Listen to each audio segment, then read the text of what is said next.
information to one another. I don't know where it's going. This creates a lot of capital because perhaps some of the ideas that are being shared at this particular forum will eventually become products, changes in our society.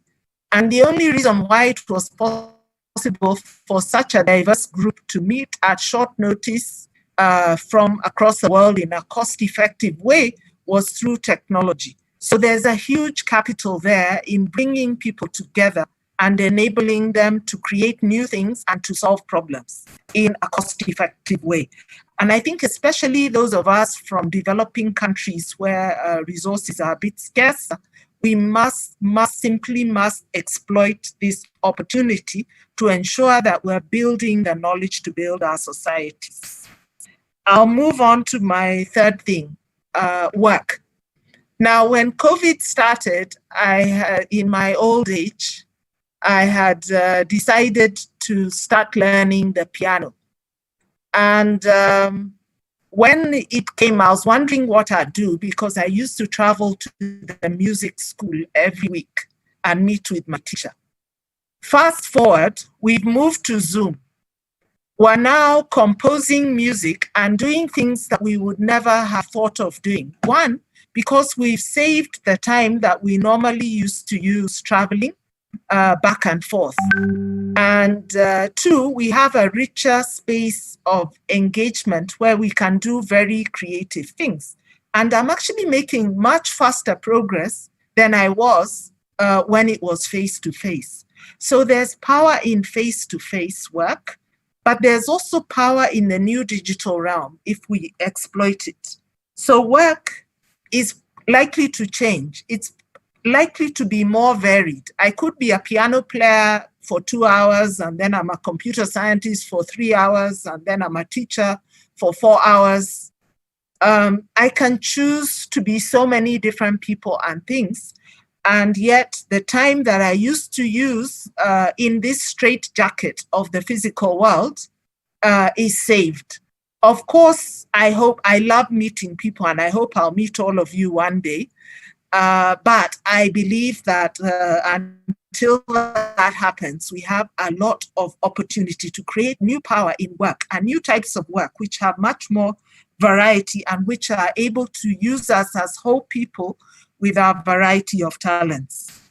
I'll move on to institutions. There are things that need to change. Education, for sure. Education is struggling in this new world. But I believe that we are struggling to make the quantum leap. Educational institutions must no longer just be the brick and mortar that we know and love. Educational institutions can be coalitions of like-minded people who are ready to move forward, new groups. I don't see why young children in America cannot attend primary school in Kenya, for example, because they feel that the place where they can make a contribution and the place they love and they have empathy with is away across the world. So the straitjacket of curriculum, education systems, educational institutions has to move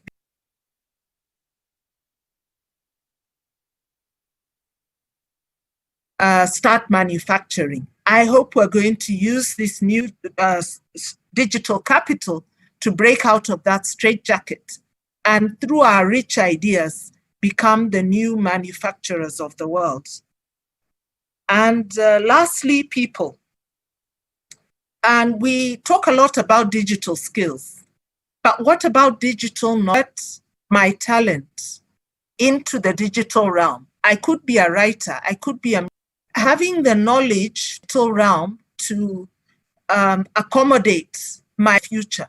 It's no longer about packages and learning a few skills here and there. It is about translating my world, this physical realm, into a new reality in the digital realm, which others can share. I hope I'm not being too theoretical. I get that accusation a lot in the office. So I hope I'm communicating. And the last thing I'll say, I had many other things there, but I don't want to get too much outside my 8 minutes, is the idea of digital presence. I haven't met most of you. I've met Shem, of course, he used to be my colleague at the university. But now I feel empathy as I meet you. You have a presence here, and I believe we've made a connection. So I believe we have to create a rich digital presence where we can actually make friendships in this realm and not fake chatbots and fake personalities. Will allow us to create new things across geographies. So I'll stop right to any questions that you may have for me. Thank you, Dr. Getao, really so much. I mean, you are not the aspect of being diverse, music, as we've been told, kind of our brain to do certain things, and acknowledging most of the things that you're saying, which is really very inspiring presentation. I couldn't help but notice Madam Lewis acknowledge most of the things. What's your reaction? And in doing that, please feel free to, other than, you say diaspora, what does it mean now anymore? She is in Trinidad and Tobago. You are in Nairobi. I'm in New York, Madam Lewis. Right. Yes, absolutely. This is a hyper-connected world. And Madam CEO, that was truly, they has a role to traditionally. And as you rightly said, you now are no longer separated from us by geographic distance. Our presence, the diaspora, by the technology. So there's no connection. And I absolutely agree. The skills and the unique skills and the unique. Thank you very much. Have done extremely well. Thank you very much for the question in terms of the lowest hanging fruit. My take is that the lowest hanging fruit for our continent as Africa are people. Essentially, we have a youthful population that is teachable.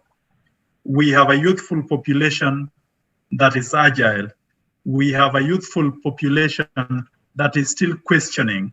We have a youthful population. We have a youthful educational system.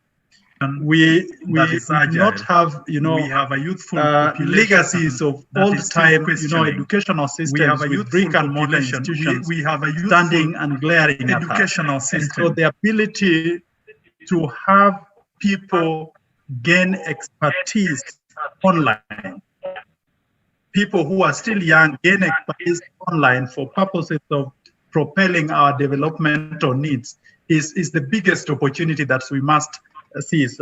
Recently, we had an innovation challenge in terms of COVID, ideas coming through, and you can't believe it. The amount of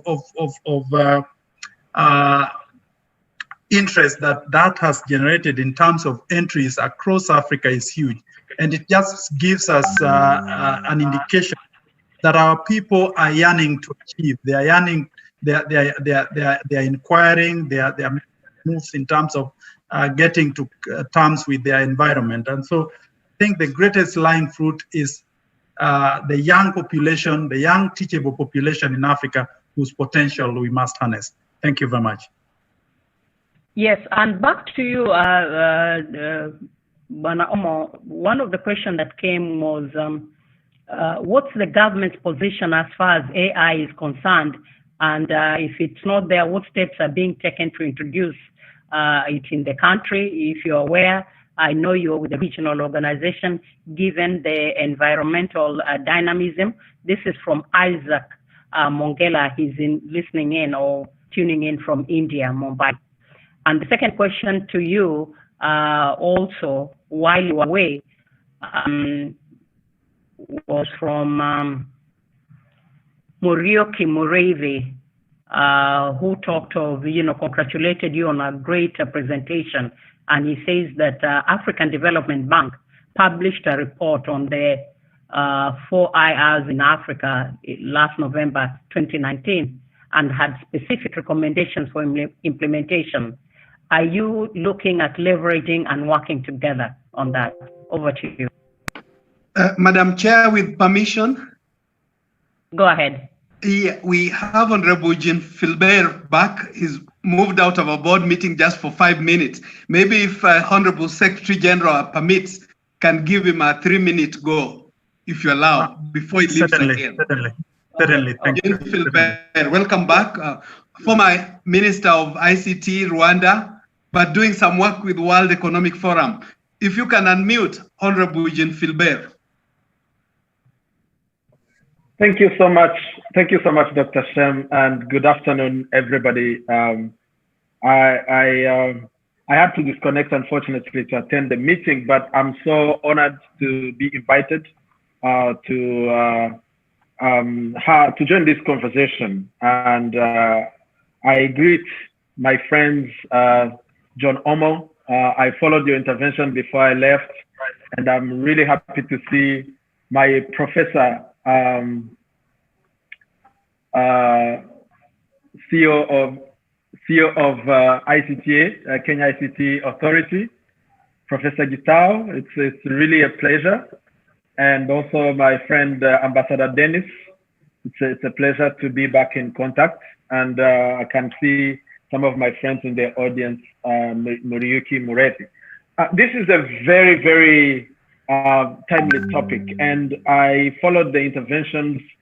I thought that instead of diving into the theoretical aspects and policy aspects of the fourth industrial revolution, I should perhaps provide an example and something that is closer to home, something that I'm working on and have already engaged the government of Kenya to collaborate on.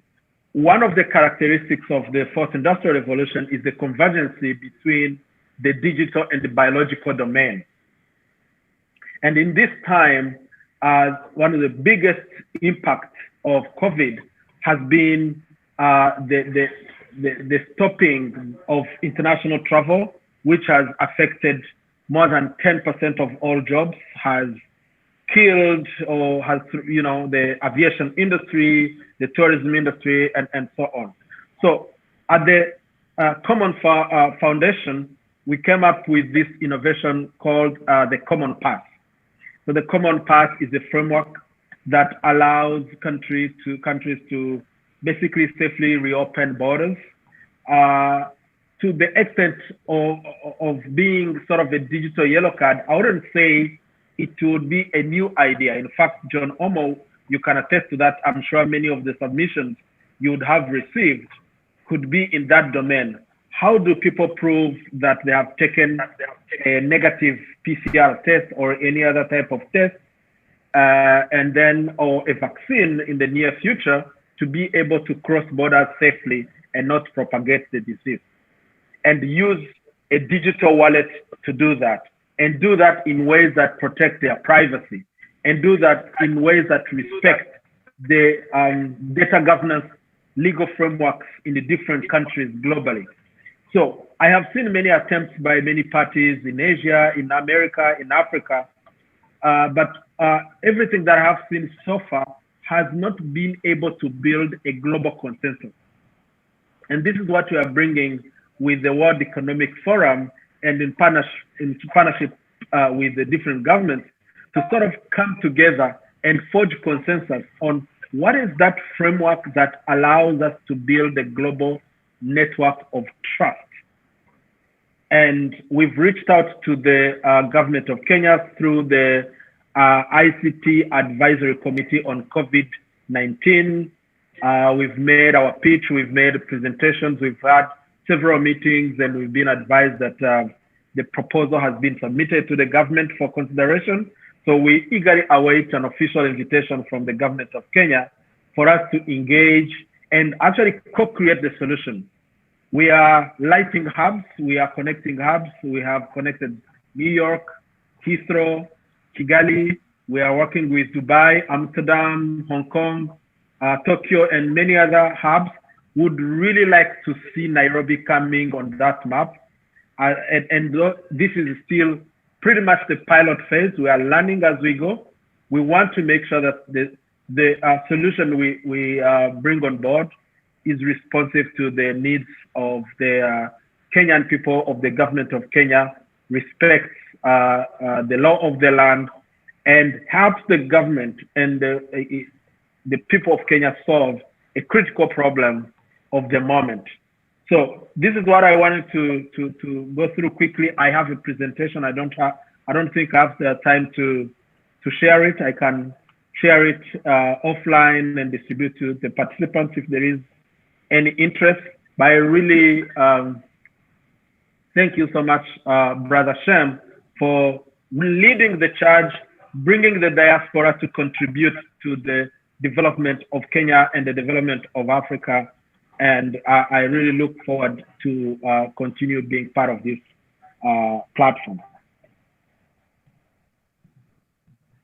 Thank you, Honorable Nsengimana. I do remember your presentation on Sunday. It was as powerful as this one was. But if you share with us the presentation, I'm sure there are people who are eager to know some of the initiatives that you're working on and want to collaborate, participate. Over to you, Ine. Mike, unmute. You're on mute. On mute, sorry. Oh, sorry about that. Well, we've had a rich stream of information from our panelists today, and I think it has been quite a delectable conversation on the future of work, diaspora, and gender prospect. We had our guests making their presentations. And for this particular moment, because also we are really pinched for time, I want just to give each and every one of us, the panelists, maybe 20 seconds, 30 seconds, to just give your closing remarks as we continue also with the program. We're winding up, then I'll hand over back to Rosemary. Let's just begin with someone who's also been very silent as well since the onset. Let me try and see if we still have, no, Shaukat actually left, right? So let's just begin with, also PS, I think she left as well. We can begin with Bernadette. Is Bernadette still around? Just to get closing remarks, Bernadette Lewis, over to you. Yes, I would like to continue on the theme of collaboration. Collectively, we can accomplish much. If we go on our own, we will pay top dollar, and somebody will be left behind. So I would really like to stress the need for collaboration, critical thinking, planning, and action. And we need leadership in this whole area. Great, thank you. Thank you, Bernadette. All right, critical thinking, collaboration. Let me also throw this opportunity to John Omo, attorney. You can also just give your closing remarks as well. 30 seconds, over to you. Thank you very much. I think there was a question raised in terms of how there's already work that has been done in the area of fourth industrial revolution in Africa, and I did acknowledge that fact. Most of our regional development organizations, banks, are working in this area, and so I just want to reiterate what Madame Bernadette has said, that I think we need to see more collaboration rather than competition. There's seemingly a trend where each and every person or organization is running into doing this and doing that, independent of other organizations, and looking for funding. And I think that mode of working has to stop, even as we move into the fourth industrial revolution. Because we've lost out because of competition in a couple of ways. In terms of my take home, I think capacity building, investing in our youth to develop programs, to be inquisitive, to have a mind that questions the status quo is where we need to go. We have a lot of challenges that the globe suffers, and we need to have our youth developing solutions to some of these challenges. And these solutions, these products, these services should then be bankable, marketable, and find their way out as applications that can be use to sort out those global challenges. So let's compete, let's invest in our youth, let's invest in our hubs so that people are able to develop applications that are meant to deal with the challenges that the globe is facing. Thank you very much. Thank you, Attorney John Omo. Your Excellency, Ambassador Dennis Awori, your closing remarks? Ambassador, if you're still... Yes. Yeah, mine is to just say thank you very much for having included me, and to also say that the change has happened. Life will never be the same again, and we have to deal with it. We must collaborate. There's no way that whether as a company or as a government or as individuals that we can move forward on our own. And I'm very happy that in Kenya we seem to have grasped that need, and that's why we're seeing so many apps being developed, so many platforms being developed, and yeah, it's a good thing. We need more of them, and we need to support the developers as much as possible. Thank you, thank you. Yeah. Right. Let's hear also from. I hope I'm not leaving out. Yeah, Dr. Getao. Dr. Getao. Dr. Ket Getao. It's actually Catherine. Oh, it's Catherine. Ket. Yeah. Catherine and Ket, you know, they go along famously. Kate is short for Catherine, but you know, Catherine is my serious name. It's your serious name. Yes. Okay, so thank you very much, Shem and team, for inviting me. It was an unexpected honor. Nice to see old friends and new from across the world, and very encouraging to see how many people will come together for this kind of a meeting. The opportunity, connecting Africa to Africa. Whether that Africa is in the Caribbean or it's in West Africa or North Africa or wherever it is in the world. I just believe our dreams have always been so much connected with going somewhere else to the Western world. I'm glad that that isn't looking too attractive. That's a bit mean anymore. And I believe that we need to open up the richness of Africa to each other so that we start having African aspirations and desiring things that we see in Africa and African things. Yeah, so that the world can discover the riches of these people and the riches of this continent and the riches of our culture. It's time. Thank you. And we can use this digital realm to do it cost effectively. Thank you, thank you, thank you. We want to hear also from Sengimana. Honorable Sengimana, your closing remarks. So I wanted to comment on institutions. Having not been able to follow the whole conversation, briefly, it could have been mentioned. But the role of institutions that are conducive to drive the fourth industrial revolution is very important. We discussed this last Sunday, and it's a very rich debate. But we believe that we basically need a different type of institution for this period. Institutions that are nimble, that are resilient, that are adaptive. Institutions that are hybrid. Not just made of, one type of actor, government on its own. Institutions that are collaborative.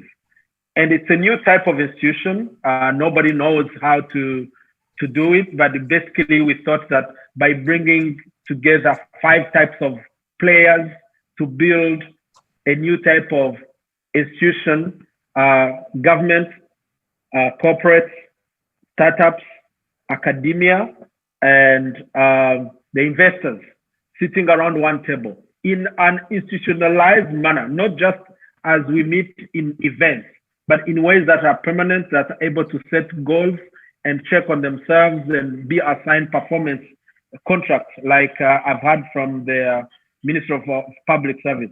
I believe that if we are able to think about those institutions which are allowed the flexibility to innovate, to be creative, to try and to fail sometimes, but really be able to help us learn collectively, I think that we stand a very good chance to leverage the fact that we are late in this fourth industrial revolution, the fact that we don't have a lot of legacy systems and regulations. That's the only way we can leverage that starting point that we happen to be unique in possessing.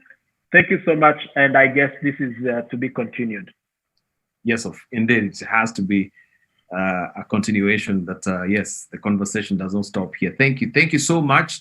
I think this has been a very insightful, cogent discussion we've had this very afternoon. A wealth of information, and I thank you so very much. Rich repository of knowledge that yes, we've put forward here. And if we're having rapporteurs and they can actually curate that into very good reports, that will come out as a very, very, very insightful baby report. And I just want to wind up by saying, Eleanor Roosevelt once said that the world of the future is in our making, and tomorrow is now. Right? Tomorrow is now. It is not tomorrow. Tomorrow is now. So on that particular note, I just want to hand over to Rosemary to just continue with the program with a vote of thanks, and also maybe if she's elected, she can pray for us as well. Thank you, Nea. Yeah, the future is now. In any case, we were talking about the future of work and gender prospects. We've been challenged. We were not prepared for this, but we must make the best out of this situation. I'm not going to say what situation. In Africa, we've been lucky, as the story goes. We are not out of the woods yet, but we continue to pray that it continues that way. Being in New York, we are told that the numbers keep going up and down. We don't know how that story is panning out in the US, but I want to buttress the point that Dr. Getao brought up, where, we have so much in Africa that we should start collaborating. We should building each other's capacity. Work on the continent. It's no longer the dark continent anymore. We are doing amazing things. Numbers are less, so this is kudos to GOD. But allow me to also just thank a number of people. It's Inea and I appearing here and a few people, but there's a whole background team that is all over the world, really. I mean, I go back again to that same quote of who is the diaspora? Diaspora is all of us in Nairobi, everywhere. And the team is Otis Morris, Peter Mwengei, Dennis Bondi. We had Dr. Martin Koyabe with CTO in London. We had Bernard Kimansi, Richard Jobis. We had engineer Nzombu Mbaru. We had Miss Naiti Nyaribo, Miss Portia Musesia, Dada Muzoni Gichohi, Dada Rachel Wali, Miss Janet Stewart in Ottawa. Is Susan doing it, or Engineer Motemi?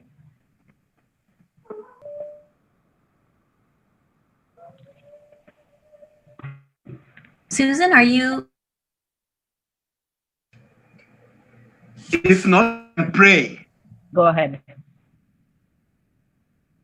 Thank you for this opportunity to share. Bless the works of the hands of those who are here. Guide us. Keep everyone safe. All that we've desired and talked about. Amen.